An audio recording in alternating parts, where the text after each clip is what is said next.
এখানে বিভিন্ন ধরনের অস্ত্রের পার্টসগুলো তৈরি হয়, এটা সংযোজন হয় আর এক জায়গায়। এখন সেটা সংক্রান্ত অভিযান চলছে, ব্যাপারে আপনাদের আমরা পরে জানাবো। এটা খুলনার ভিতরে হইতে পারে, বাইরে হইতে পারে, এ ব্যাপারে অভিযান অব্যাহত। এখানে বেশ কিছুদিন যাবত আমরা যে যতটুকু পেয়েছি তাতে এরা এখান থেকে অস্ত্র, যথেষ্ট পরিমাণ অস্ত্র এর আগে সরবরাহ করছে।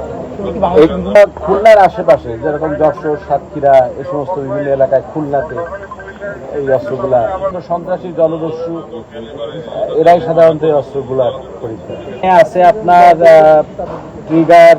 ট্রিগার গার্ড, তারপর ব্যারেল, তারপরে আপনার ককিং যে ইয়েটা থাকে উপরে, স্লাইডারটা থাকে, সেটা এটা বিভিন্ন মানে ঢালাই করে যে জিনিসগুলা তৈরি করতে হয় সেই জিনিসগুলা এখানে তৈরি হয়েছে।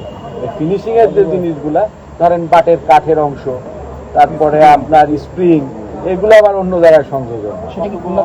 এখনো আমরা এ ব্যাপারে আপাতত কিছু বলতে পারছি না, অভিযান চলতেছে তাদেরকে নিয়ে। এখন আমরা পরবর্তীতে এটা তবে 30টার কাছাকাছি, 30-35টা আনুমানিক এরকম হবে। এবং গরম ছিল স্যার, সব আমরা তো এই করছি, খুবই গরম স্যার। এখনো গরম। আচ্ছা, গরম আছে স্যার।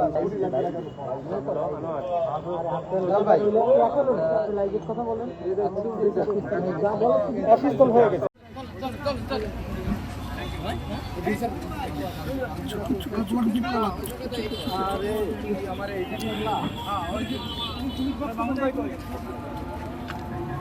আস্তে আস্তে আসেন, আস্তে আস্তে আসেন, আস্তে আস্তে আসেন, আমরা একটু নিই, আপনারা আসেন।